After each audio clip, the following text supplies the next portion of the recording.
podcast de la vente où tout tourne autour de la vente. This is the Sales Podcast where it's all about sales. Hyped up, this is how we're feeling. Today, let's talk about sales with Colin West, founder of Colin's Pack in Santa Monica. Hi, Colin. Hi, Jen. How are you today? Very good. How are you? I'm super good. Thanks. Thank you so much for being here. You have your own business in California. Yes. You want to tell us about it? Yeah. So I have a dog hiking business. I've been doing it since 2011. A brief history is that I was originally obsessed with Cesar Millan and raising dogs on my own and raising 3 pit bulls, and I was having a lot of problems. And then after school, it was 2009, and I basically gave it a shot and started my business, and I've been doing it ever since. And we offer pack hikes, and we're going to get into other things like boarding and more behavioral rehabilitation stuff. I've been doing that for a long time on my own, but not really offering it. And so basically we offer pack hikes to dogs to help improve their lives. That's amazing. So yeah. It's really amazing. So that brings me to the first question, my first question, which is, what's your relationship with sales? I mean, you own this business, you have clients. What's your relationship with sales? Yeah. Well, I think in a way I'm a natural salesperson if I believe in something, and I would never have called myself that, but I don't really have a problem going up and talking to strangers even, so my relationship with sales, I guess I would say my understanding of sales has evolved, and I think a lot of people would say sales has a bad connotation. It does for me, because I was doing sales, but I was never really thinking about sales. What I was just doing was talking with people and seeing if they wanted to, telling them what I was doing. Right. But now it's evolved into more, I've done lots of things. When I was started, I had that entrepreneurial energy. I would write up flyers and send out mailers and go and talk with people in apartment managers of apartment complexes and see if we could have relationships so I could give my cards to all of their tenants. Yeah. And I've gone door to door, just knocking on doors. I mean, just so many inefficient ways of getting the word out, basically, and putting up flyers on the thing on street lights and everything, or crosswalk buttons, but and a lot more. But I would say my understanding of sales in general has evolved to Grant Cardone. We might talk about this. I was expecting that we go on about Cardone, because I know you studied him. I know you've done some of his classes, right? Maybe. I think I did like 1 or 2. I paid for some seminars. Okay. Things. But I know you were very interested about his content, about what he was saying about sales. And before we get into that, I just want to say everything that you mentioned, flyers, talking about building managers and stuff like that, those are all amazing ways of prospecting for new clients. And you did that without having any sales background or classes. Yeah. Amazing. Yeah, I think it was just natural for me. And some of the biggest things I'll say that helped the most was putting up flyers above areas. I wrote an article in the third person about myself and gave it to a local magazine, the Palisades Post. And in California, let's just mention it. You're in California. Yeah. And it's a town, it's where I grew up. Yep. Palisades, just north of Santa Monica. And so wrote an article, entrepreneur, 2009 graduate, founds business during recession. And, that helped. And then one of the biggest things that helped was Healthy Spot, a local, very high, reputable and respectable pet store. Okay. They respected me and they liked me.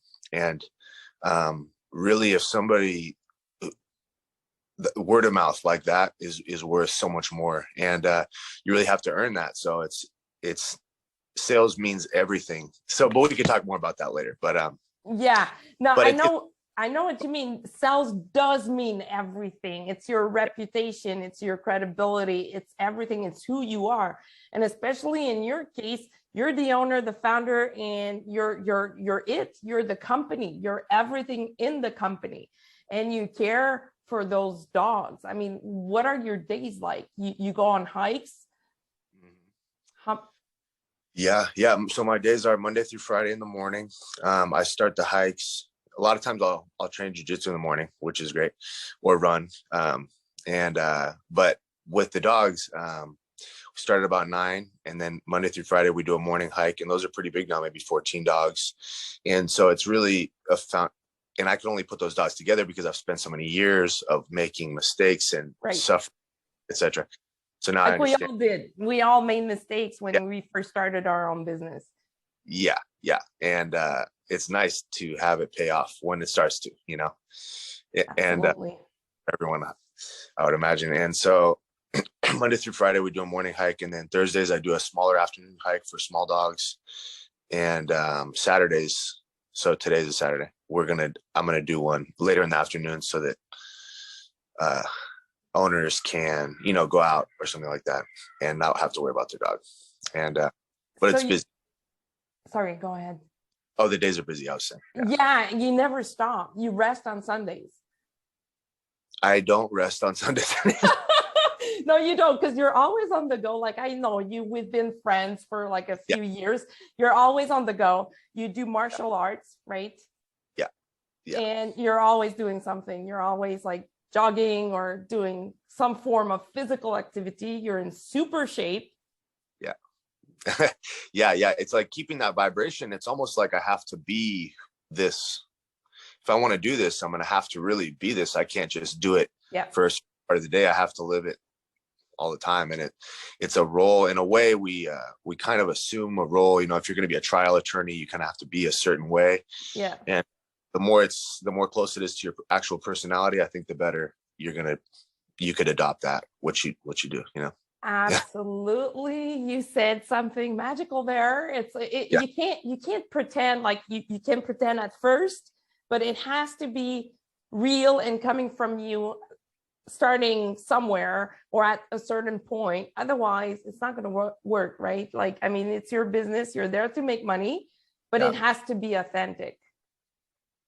Yeah, because it's going to be what you're living. You're going to be living that, however you choose. And I think there's multiple ways that you could choose to be with, for instance, a trial lawyer or anything. You could do it your way, but you're all the time. So, it's got to be, if it's authentic, it's a lot better. And it's more scary to have it be completely authentic. Maybe not, you don't have to be too authentic, but, because you have to be professional, but, at first it's difficult. It can be, demanding at first to be authentic because you have to be like vulnerable in some ways.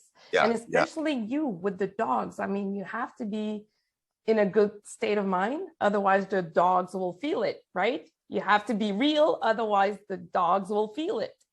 Oh yeah. That was a big thing because I knew just intuitively that people want a certain, and I have that personality. Like I could just go and talk and be very light and but the reality is dealing with the dogs, and I have that side of my personality as well. It's a more serious, like, like a bear or a lion type personality. And there's a seriousness to that where I have to let them know so that they feel safe. And it's more of like an alpha, personality. And those two are not the exact same personality when I'm dealing with people versus when I'm dealing with the dogs. So combining that for a long time, I was like, well, which one am I? Because if I'm really light and kind of more friendly, I wasn't doing a great job with the dogs. And so I basically chose to do a great job with the dogs. And then now I'm learning how to like integrate that with being, light on the outside, That's amazing. And I'm very sure actually that you've been doing a great job, because if we think about the dog owners, your clients, I mean, they must have blind faith in you to leave their dogs in your care for X amount of time every week. I'm assuming that each dog you work with on a weekly basis, or some dogs you're going to have every day. How does that work? Yeah, most dogs have a schedule like every Monday or every Monday, Wednesday, and Right. Friday, Thursday. So some dogs do once a week, twice a week. Some dogs do every single day because their dog's crazy and they're just like, hey, just take care of my dog. They need that Yeah. energy expense, like they need to let out their energy. So they go with you every day. Yeah, like if you look at the time and energy it would require for them to get their dog that happy and fulfilled versus the cost per day, it's just it's much more worth it to outsource that to me and to Right. spend and to work an extra 30 minutes to make the money to do that, so That makes sense. And a happy dog also means a happy owner, because they don't have to deal with the bad behaviors of the dog. So it's a stress that they don't have in the end.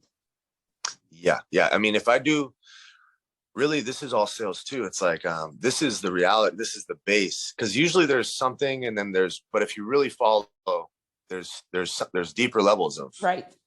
almost everything. And that's really where it's like, oh, that person's you want to be like that professional swimmer or so and so, but if you really follow it down and understand what that means, you actually probably don't want to do that, because it's going to be you don't understand what's all the stuff that you have to do to get there. I remember somebody was like, how do you put the dogs together? And I started explaining, I was like, well, these guys, I know that, there might be a problem here. So if I don't do this right, then there could be a fight later. So I'm going to do, and I started to explain, and he was like, oh, okay, never mind. I was hoping, yeah. Too much information. I was like, that might take, 5 years to understand that. And I was like, okay, never mind. I was just trying to yeah. Yeah, no, that makes sense, because they're dogs. They don't talk to you. They talk to you, but not with words. They talk to you through senses, through a different way than human beings do. So it requires a lot of, I'm going to say sensitivity, and correct me if I'm wrong, because you have to read the situation in the dog at all times. Mm-hmm. Like as soon as you see like that there might be something going wrong for the dog, you need to do something about it on the spot. Yeah. And I mean, just like if you're in China or something, you're going to eventually speak Chinese, very likely, right. So if it seems hard at first. So I'm around the dogs 50 hours or more a week, so I'm with the dogs more than I'm with people, realistically. It's starting to change a bit, but so I have to be emotionally, I would say it's emotional sensitivity, all those things we have, but we can, if you feel that somebody feels a certain way and you're like, hey, how do you feel? And they say something, but they can't say exactly how they feel because it's socially inappropriate.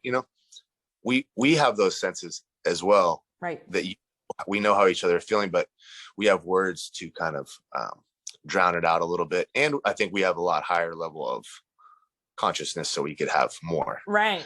And you end up selling to the dogs, basically. Like you sell them their service, but you sell them yourself. You have to show them that it's safe to be with you and that they can come with the pack and trust you. It's going to be fun, right? Yeah. And sorry, where I was going earlier was that the sales, if you want to, it would be sales, I suppose, or there's a lot of things you could call sales. Right. Like final closing of the gap between the people. That's the way I see it, kind of. But really, is people love me. You said people love me because I do a good job with their dog or dogs, something like that. Mm-hmm. That's because people can see and people know if I do a good job, and so really by choosing to do a good job with the dogs, primarily as opposed to have a good personality with people end up respecting that and appreciating that more than if I were just trying to do a good job with people. And so it becomes word of mouth because they're like, hey, this guy actually really does a good job. Just kind of like I would imagine if you're hiring a contractor or something, if he's nice or she's nice or whatever, that's good. But really, if they do a great job at what they do, that's. I think you're absolutely right on that one, because I mean, as a pet owner, you need to be in full trust of the person that you're leaving your pet with. And especially in your case, you're going in the mountains, right? Like your hikes are done in the mountains. Yeah. You don't, I mean, you don't want your dog to get lost. You don't want your dog to get injured. Sure, it can happen. There's always a risk, but we don't aim for that, obviously. But you want your dog to be fulfilled and happy and to be good with the person, their caretaker at that moment. So you become the caretaker of, you said what, 17 dogs? Up to 17 dogs? I mean, up to 15-ish, but usually 13 to 15, I would say. Yeah. Yeah. Because above that, it would be too much or too risky, maybe? Starts to become too much. I'm trying to think of a good analogy. I don't really know one, but like, let's say 13 is a normal level of hardness and 14 is like 30% harder for everyone. And 15, it starts to get more and more like the day goes from like 8 level to 10 level with 2 dogs, maybe, you know what I mean? Even though yeah. So each dog starts to add. Whereas if you get up to like 17, it's going to start to be like, you would have to keep, there's no room for error and you would have to be. So yeah. That's the upper limit, I would say. And it's not only for you, it's for the dogs too. It gets difficult for the dogs. Oh yeah. Because I have to create an environment where everyone is like coming out of, it's a healthy environment where everyone, they come in and they come out better, but there could also be an environment where they come in and they come out worse. And I just can't, that's not sustainable, and that's not right for my heart or for anything. So for nobody involved, human or pet. Yeah. And you mentioned word of mouth earlier. So is that the primary way that you go about getting new clients, or do you still do prospecting and leaving flyers and stuff like that? Yeah. So I have this form, these forms that people fill out about how you heard about me. And I haven't run all of the numbers to figure out exactly what percent is what, but I want to do that. That's on my list of higher order level things to do. But I would say a lot are word of mouth, and it's definitely sometimes the best are word of mouth, because they'll come in and they're like, you don't need to tell us anything. We're not going to make things difficult. We're going to make things easy. We respect you. And, thank you. And clients like that are really so valuable. And so, but to get to the word of mouth, it's like, you're passing out the flyers and you get one client, then you do a great job. And then she tells one person, and then now you have 2 clients, and then you keep doing the other stuff. You kind of have this thing going, and then you kind of have to keep that going, something that's understanding at the time.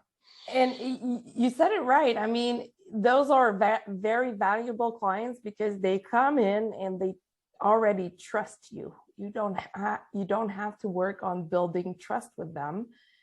That part is done with your other clients. The trust is being passed on from a client to another. So you have to start building the relationship with the new dog that you have to integrate with your pack. And I'm assuming you must be doing some form of like assessment with the dog or something to see its personality, to see in which pack it's going to fit. Yeah. So I'll talk with the owner, and I'll have a form that has some helpful information for me to get an understanding of the dog, basically, because it's got pointed questions. And then we could have a brief phone call, kind of see what's going on. And then I meet the dog, and then that's, exactly that. I get to see their personality, and then they also get to meet me, so that it's more of a gradual thing. And at the same time, that's what the owners are doing. They're giving me word of mouth, to their dog, like, hey, this guy's okay. So they're passing trust to the dog. And then we start to hang out a little bit. They jump in the van. Then when we, the next time that helps me get an understanding of their personality, which packs they might do best in. And then also it helps them have an easier first day, because they're like, well, I kind of know about this guy. I don't can't tell them what's happening. They get into a van and the door closes, and I do that gradually. But so that's the process. That's very amazing, because it takes a lot of sensitivity, like we were saying before. I mean, you need to be always ready to act if something happens. You need to be there to like help a dog in need if they feel like anxious or scary. I'm assuming you must have some techniques there, but it all starts with the owner, because their owner trusts you. The trust is being passed on to the dog, but it doesn't mean that the dog is going to stay comfortable all the way to the end. Sometimes you must see some dogs having some anxiety attacks or panic attacks. Does that happen? Yeah. So they just help me get the foot in the door. They're definitely not going to pass the full trust to the dog. Right. Like some dogs are much more trusting than others. Naturally, everyone's different, but the trust is kind of earned. So I don't really tell him or her that like, hey, I'm this guy. I can't really tell them any of that with words, but I just show them. I'll usually get a new dog in the van first, so that they're the first in the van, so I don't open the door and there's a bunch of dogs. That's a negative introduction to the van. That could be felt as an attack to them, I'm assuming, or... Well, it's just like they can't speak English. So, and if we're going into a new spot, everyone understands, okay, like we're in a business meeting and somebody else is coming in. We all understand that that's normal. But if nobody spoke English and you're just out in the jungle and then somebody kind of just walks into your area, that's naturally not an okay way to like behave. So, but then once they've done it, then they understand it. But for the new dog, they don't understand that yet. So some dogs do because they've been on hikes before with other people or something. But so I'll let them get in the van first. I'll let each new dog jump in. So then they're like, okay, who's this guy? Okay, we're in a ride. Then their anxiety level is either 0 or it's kind of high. And then as the new dogs come in that know each other, the anxiety starts to usually go down, because they're like, okay, just like with anybody, like if dogs generally trust dogs more than they trust humans. So they see the dogs reacting with me a certain way, and then that's one of the best ways to do anything. So they understand that the dogs, it's one of the best ways to earn the trust or respect of the dogs is to manage situations in front of the new dog. So something starts to go bad, excuse me, where it could go into a negative direction, and I say something or do something, and then the new dog sees that, and then over time he begins to see, or she begins to see, oh, this guy's protecting us, and he's a leader and he's helping us. So it's in their best interest to have trust and respect for me, basically. So it takes a lot of self-awareness, right? You have to be really aware of your own energy, your own state of mind. Otherwise you can, I'm going to use the word poison, but you can poison the entire pack if you're in the bad vibe. That must be pretty difficult to manage at times. And I make a parallel between cells, because in cells you have to be self-aware. When you go see a client and you're having a rough day, your client doesn't need to know. So exactly just like you with the dogs, they don't need to know that that day you're more tired or didn't sleep well or whatever. Yeah. And then it goes into the deeper levels, the deeper everything can go. I don't know how deep things go, but I think pretty deep. But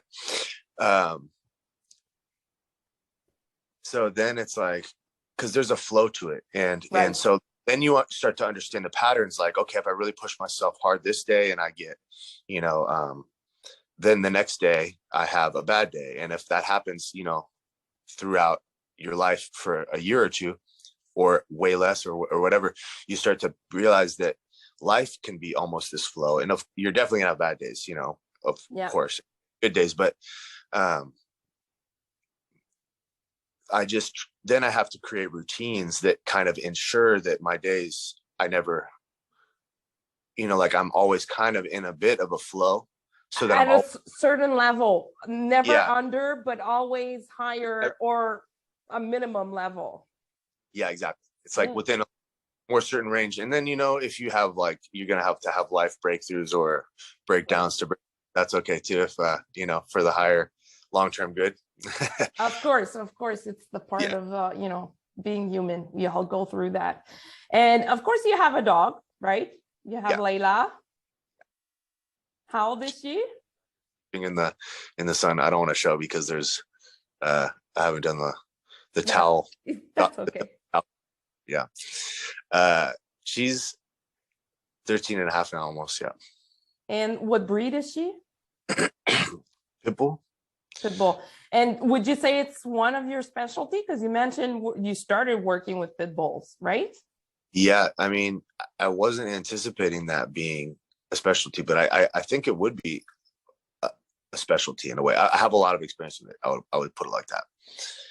And am I right to say that we can call you the dog whisperer? Like that's exactly what you do. You read dogs, you work with their behaviors, but you mentioned something about new services that you're going to add on. You mentioned something about you not only do hikes, but you do other stuff as well. But you are basically a dog whisperer.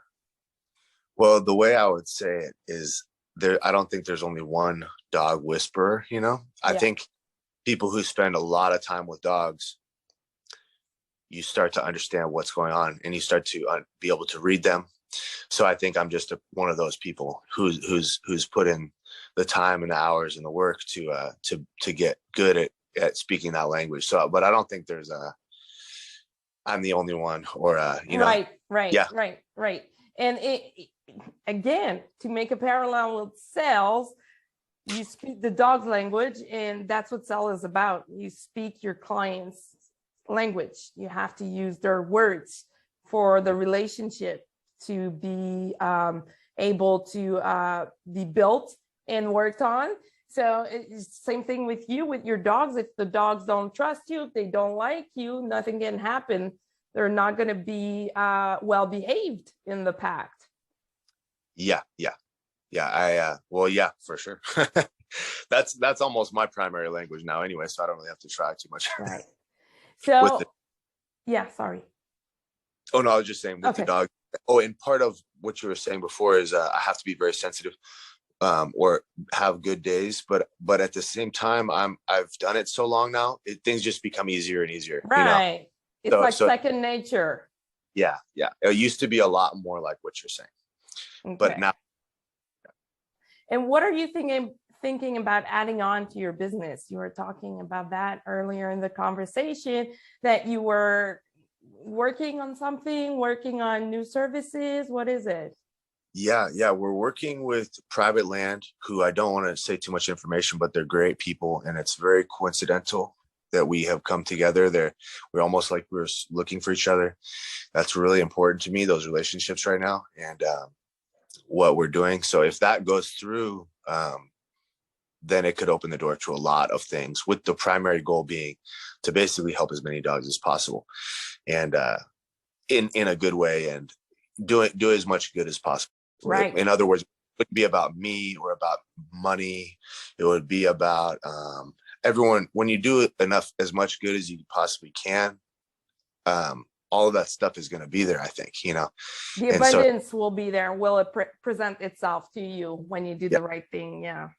So not about the lower levels of politics and stuff like that. Or business, like you're not in it, like, let me rephrase that. You started your business, of course it was for money, but it was primarily for the love of the animals and the dogs, right? Otherwise you wouldn't have been able to start that. And you've been only doing that. I mean, you don't have a day job. That's your job. Yeah. And that's a good point too, because I have this entrepreneurial side. It's about merging all of these different sides. I have an entrepreneurial side. I love numbers and I love making numbers work. I love like business. And originally when I started my business, I was like, oh, I'll just take this and I'll make it into a business. And then I remember the dogs looking at me and I saw these souls looking back at me and I was like, oh my gosh, this is not like a normal business, you know, because so hard. And I was like, oh, this is depressing because I'm going to have to do such a good job with these dogs. It's not just the numbers. It's like this thing I love. It's like my heart and the numbers, and it's putting those together. It's like money and blood don't mix, something like that. So, but I've made it work. Oh, and hard. Yeah. Well, just like a lot of businesses, and you probably didn't have any options for getting financing or loans to start your business. You had to build it from scratch, one dog at a time, one client at a time. I mean, it must have been, I want to say, the most important thing you've ever done for yourself in this lifetime. Building the business? Yes. Oh yeah, for sure. It was life-changing. I don't know what you were doing before. I mean, I know, but I don't know if you want to talk about it, but you completely changed your life building that business, and you're not going to stop. You're going to keep doing it until it's time to retire, right? That's the plan. And it becomes scary because you hit these points. But yeah, that's all true. And well, briefly, I was going to say before, I just graduated. So this was my first real taste of like life. Right. And it was doing it on my own. And I was like, well, I want to do. So it's very cool because you get to do things your own way. You get to read all the business books and everything. But I was going to say that you reach those points where you're like every 7 years or every how many years where you're like, okay, am I going to do this? Like, is this what I'm going to do for the rest? Yeah. I would imagine it's like that with relationships or with anything. And it's a scary thing because sometimes people will be going in a bad direction. They'll make a totally life change. And that's terrifying for them. But for me, I was like, I want to do this. And it's like, okay, well, where are you going to go? Which avenues are you going to go? And it's scary because it's a lot, because we have this whole life and it's basically our responsibility. So. Right. And you don't have a map. You don't know. You need to do it and find out if it worked or not. But were you into martial arts at the time? Were you doing jiu-jitsu? Yeah, I've been doing that on and off since I was 15 or so. Okay. So would you say that the discipline, the mental strength, and all the good attributes of martial arts helped you in your business? Yeah, I wouldn't say that was like I would say it's all complementary. Like what I learned, like what I learned from jiu-jitsu, I'm like, and people that I watch like Jocko Willink and other people who have Joe Rogan or people who train jiu-jitsu or do something. A lot of times they're the same. I think there's a Buddhist saying, it's like everything is in every one thing, that the idea that like and you can transpose it from one part of your life to another. Take the concept, using it there, and then you use it differently, but it's the same concept in the end. Yeah. Like the lessons of the dogs are in jiu-jitsu. Right. And the same lessons of jiu-jitsu are also in the dogs. It's like, where do you want to learn them? You can learn about life in almost anything, Right. That's beautifully said. Seriously, that is so deep, and it's so true at the same time. Yeah. Like David Goggins, who I love, and a lot of people are listening to. It's like there's just so many paths. Or Jordan Peterson, who I listen to. It's like there's so many paths to the goal, and everybody chooses their path to like that. So and you're a big reader. I know you like books. I know you like podcasts as well. You listen to a lot of interesting people. And at one point in your life, you were interested. I don't know if you still are. You can tell us. You got into Grant Cardone. Yeah. And others. He was not the only one, right? No. He was the biggest one since like 2018 or so, I would say. Right. To recently. Yeah. Yeah, one of the biggest, at least, yeah. Up until recently, you said? So, like, you put that aside for now, or you took what you needed to take from him, and you're onto something else now? Yeah, basically that. Yeah, I go through these cycles, and he was saying that too. I mean, and like, I think these people, I've gone through periods where I get obsessed with somebody's like story in their life, because it's like gold mine for my personal, and not everybody's going to need that because everyone's different. I think, but so yeah, I was like soaking up everything, and he's laying out roadmaps and information of like 30 years or whatever of his business and mistakes and serious relationships and everything. So I'm like, okay, this is my guy for right now, I'm the same way. When I focus on something, either someone or a subject, I want to know everything about that person or that subject. And then I may move on, but never too far. Just move on. And I go dig whenever I need to. I go in there, pick up a few things that I learned, go over them once again, and then move on to something else. I have cycles too. I think we all do. I think It's the principle of life. You know, the sun goes up and goes down at night. So we have cycles. And I know you and I talk about the books that you read like often, every once in a while, or we used to talk about the books. You would share with me, hey, I'm reading this right now. I think you would love it. And, Yeah. You introduced me to a lot of cool people. That's awesome. Yeah, because it's the same thing. It's like we're all helping. It's like I listen to him, and so will talk about 5 other people that influence him, and so then we get to be that for other people and have it be for so. Absolutely. And I was on your website earlier, colinspack.com. Is that correct? I got that right? Yeah. And I was reading about your philosophy. Okay. And I wasn't surprised to see at the bottom of the page that you were talking about those different personality tests. Oh, right. I was gonna say I haven't looked at. Maybe I need to update that. Well, you know, the disc profile, and I know, like at one point you were into those tests about learning about other people, but learning about yourself as well. And it was, what was it all about? Was it related to increasing your sales in your own business, or to like more knowledge, more power kind of thing? Yeah, it's one of those things. It's like when God or some force is working to like be like, hey, you need to look at this. I don't know why I get obsessed with some things, but then it all comes together. Like Steve Jobs said, you know, you can't connect the dots looking forward. You can only connect them looking backward. And and that's so absolutely true. Sometimes you're called into doing something, you don't know why, you only understand once it's done. Yeah. And you look at it and you're like, imagine if I had taken a different decision and not do this thing. I wouldn't be here today, because it's all related, all connected. Yeah. And so it's like, if I want to be this person over here, it's like you might need to do some things that are kind of over here, and then some things that are over here. And it comes together, and then you have this like, this is kind of like your aura, and kind of like what you're about is like all of this, and you might need this, and they help each other. So it's but yeah. So do you want me to talk about the tests?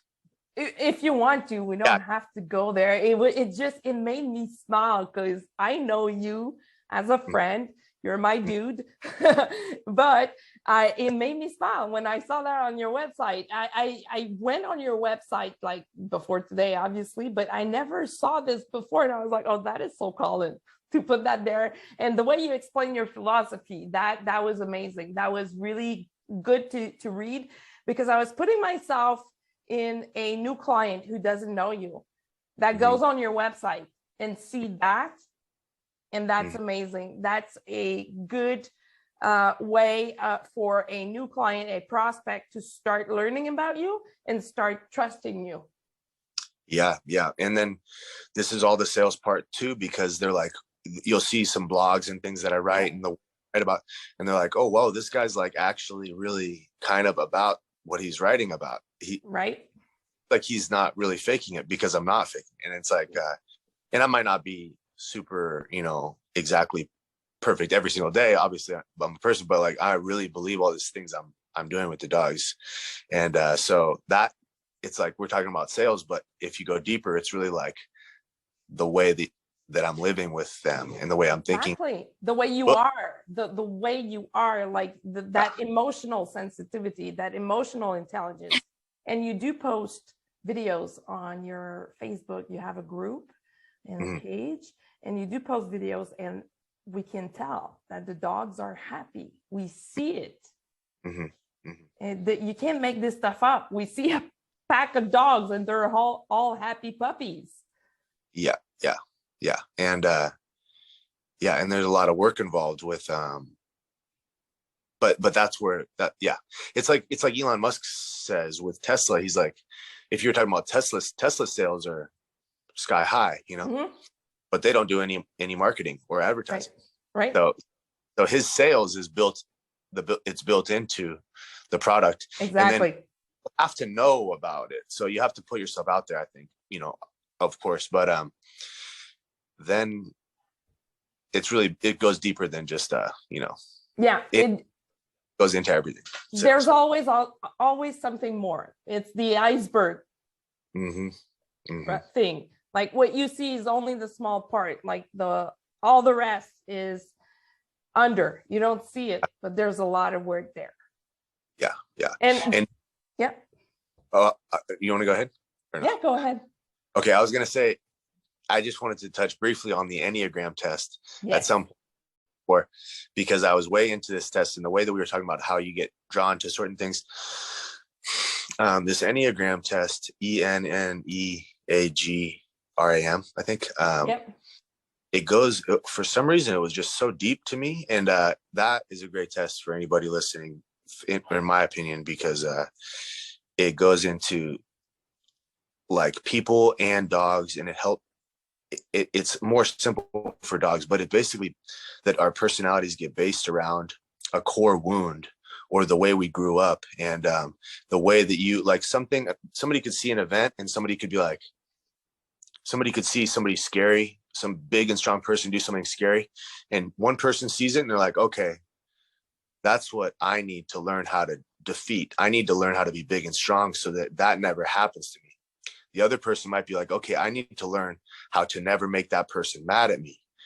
And then all of a sudden you have a split and then this person is going to have a personality with survival at the core of, like, because in a way we all have to learn strategies in a way, subconsciously or not, to survive. Yeah. And if you see people that were in college with you, it was terrifying to me, because I'm like, oh my gosh, what I'm gonna do is gonna become almost who I am. And you see people go off, and why does somebody mold their character to fit in with a certain corporate environment? I'm not saying this is bad. I was just noticing everything, and it's like, well, because they have to survive, They need money to pay the bills and to eat. But it's true, you have to mold yourself to that enterprise that you're working for, to whoever is signing your paycheck, because they're your boss. So because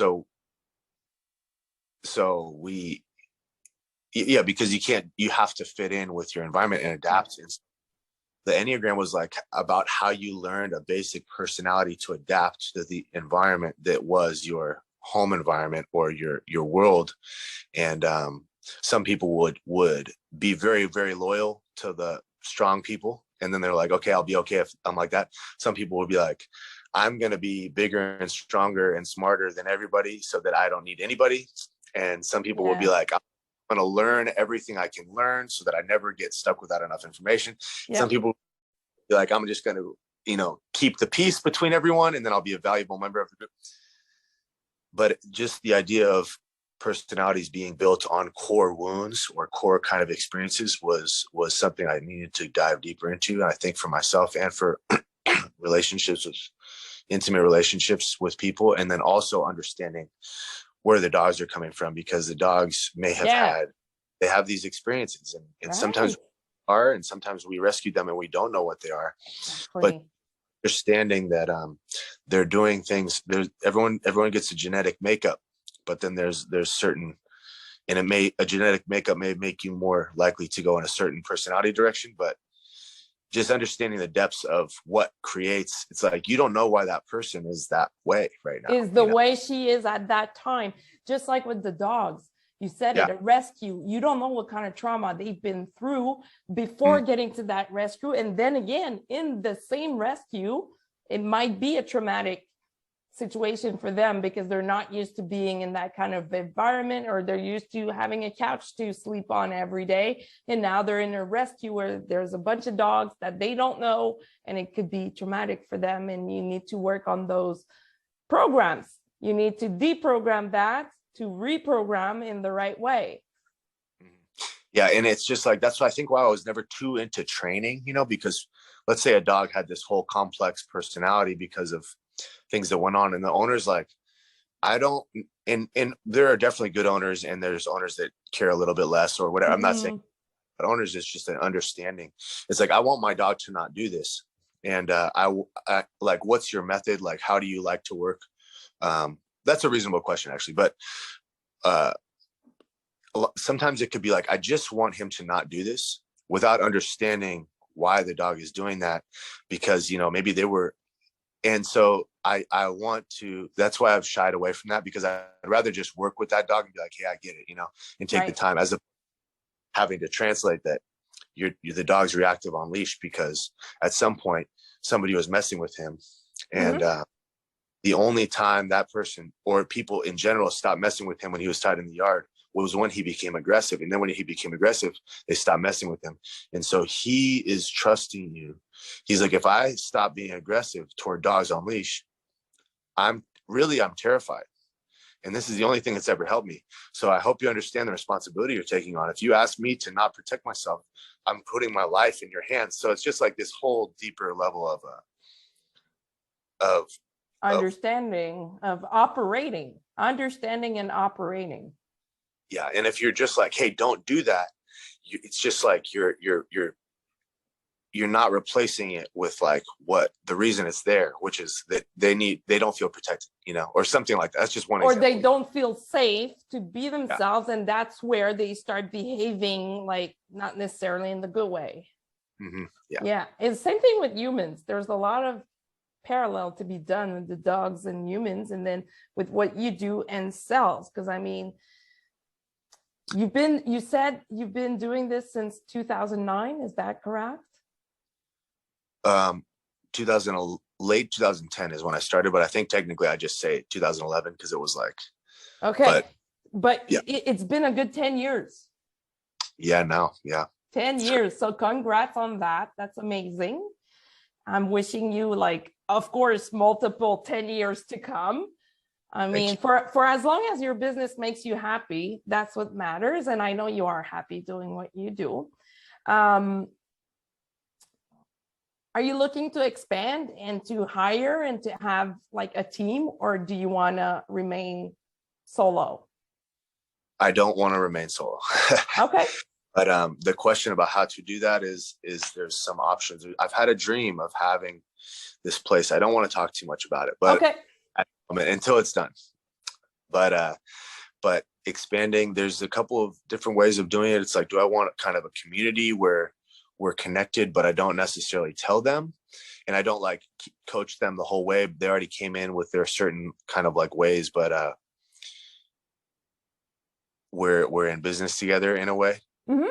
Or do I want to like raise people kind of from the bottom to the top? Yeah. Or just maybe like outsource the easy dogs to them while they're gaining experience, and they come with me every now and then for the more difficult stuff. I don't know the exact answer. That's going to come down to the land. Yeah. To a lot of things, to the people you're going to meet along the way, to the people you're going to attract along the way, because you could build like a really great business based on hiring people or based on working with collaborators. I mean, you know, different models do exist. So it depends on what you're feeling comfortable with and what kind of risk is involved and what kind of, how are you able to deal with that risk also? Yeah, so that I don't have the best answer, but I'm praying and I'm hoping and I'm working not mainly maybe, but all those things for toward a vision I have in my mind. But we'll see if we can all bring it to life. So, well, good luck with that. Seriously, Colin, I feel like asking you a random question. Okay. Is that all right with you? That's okay. Let me get my application out. Okay. My app out. So I have it right here. I'm going to hit the button and it's going to give me a question. And we're going to see. What was your AIM screen name? Did you have an AIM? I didn't have that. No. So I'm going to skip that one. Skip that one. Whoops, sorry. That's the publicity. I'm going to have to skip the random question for today because it's not giving me the right ones. But how can we find you on the web? You have a website, colinspack.com? Yeah. Instagram or Facebook, colinspack.com. Should all just be colinspack.com. Except for my YouTube, I need to get it fixed. But if you Googled Collins Pack YouTube, it should come up. But I think it's linked to, I started that very early and I didn't understand what I was doing. So I linked it to a private account or something like that, or a personal account, I believe. Okay. But it's all there. It's all there. Yeah. Cool. And you do have some blog articles, on your website, right? Yeah, those are just some things that I had this feeling about that I thought was kind of cool. I would want to know about. And so, yeah, some articles on my website. Okay. But like I said, also on your Facebook, you do post a lot of videos, which I find super cool to see because I'm in Canada, and just seeing where you're at, walking in the trails, that's amazing. You just like the sunshine in the concerts. Yeah, especially in winter. I hate winter in Canada, and I'm like, dude, show me what it's like in California right now, please. And when I see your video, and you always seem to come on my feed at the right time, around like 4:00 my time, and I'm ending my day or close to, so it's very refreshing to see your videos. So I want to thank you for posting that. And we do see the comments from the owners as well. We do see that the owners are happy to see that their dog is happy. Well, that's because you're in the private Facebook group. Yeah. But most people can't see that. Okay. Yeah. But most people can't see the owners. Okay. Or who they are. But the page, I still post a lot of those hikes on the Facebook page. A lot of the same ones. I actually just like the best ones and then put them on the Facebook page. So they could see the same videos. A lot of them. That's cool. That's super cool. So I wish proprietary you have proprietary access behind the scenes though. Right. I had forgotten about that. You did tell me though. I'm going to add you to the group. I want you to see, because you know how I love dogs and animals. So like, I am very interested about seeing what you're doing, because it's special. It's very special and it's super cool.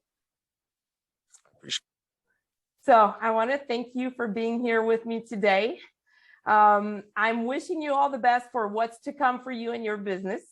And if you want to, I'm going to invite you again. We're going to just continue our talk and see where you're at in your business at that time. For sure. Yeah, I think it's great. I love it. It gives me an opportunity to say a lot of we go off on some segments, that are nice to have recorded, I think. So absolutely. I appreciate everything very much. The friendship and the interview. Thanks for reaching out. It was fun. Thank you so much, Colin. Have a good day. Okay, bye. Bye. Okay, bye.